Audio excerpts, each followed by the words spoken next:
सुप्रभात। मेरा नाम यशप्रीत कौर है। मैं सरकारी मिडिल स्कूल जीवनपुर में 8वीं कक्षा की छात्रा हूं। आज मैं आपके सामने एक कहानी प्रस्तुत करने जा रही हूं जिसका शीर्षक है बोलती गुफा। एक बूढ़ा शेर जंगल में मारा मारा फिर रहा था। कई दिनों से उसे खाना भी नसीब नहीं हुआ था। दरअसल बुढ़ापे के कारण अब वह शिकार नहीं कर पाता था। छोटे छोटे जानवर भी उसे चकमा देकर भाग जाते थे। जब भटकते भटकते वह काफी थक गया तो एक स्थान पर रुककर सोचने लगा कि मैं क्या करूं, किधर जाऊं, कैसे बुझाऊं इस पेट की आग।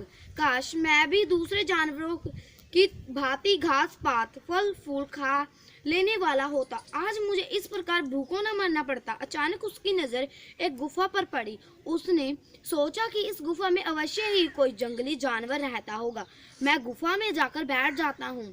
जैसे ही वह जानवर आएगा मैं उसे खाकर अपना पेट भर लूंगा। शेर उस गुफा के अंदर जाकर बैठ गया और उसने शिकार की प्रतीक्षा करने लगा। वह गुफा एक लोमड़ी की थी। लोमड़ी ने गुफा में जाते शेर के पंजों के निशान देखे तो वह फौरन खतरा भाप गई।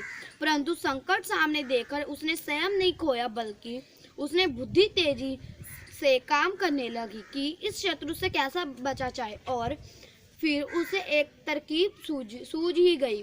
वह गुफा के द्वार पर खड़ी होकर बोली, गुफा ओ गुफा।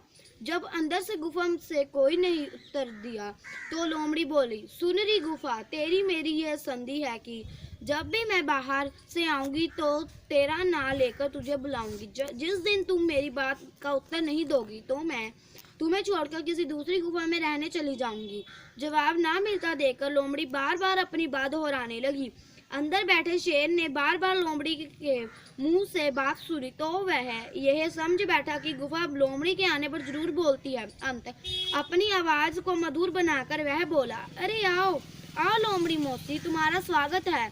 अरे शेर मामा तुम हो, बुढ़ापे में तुम्हारी बुद्धि इतनी भी नहीं सोच पा रही कि गुफाएं कभी भी नहीं बोलती। यह कहकर लोमड़ी तेजी से पलटकर भागी। शेर उसे पकड़ने के लिए गुफा से बाहर अवश्य आया, किंतु तब तक वह चालाक लोमड़ी 9-2-11 हो चुकी थी। शिक्षा: संकट के समय में बुद्धि से काम लेना चाहिए। धन्यवाद।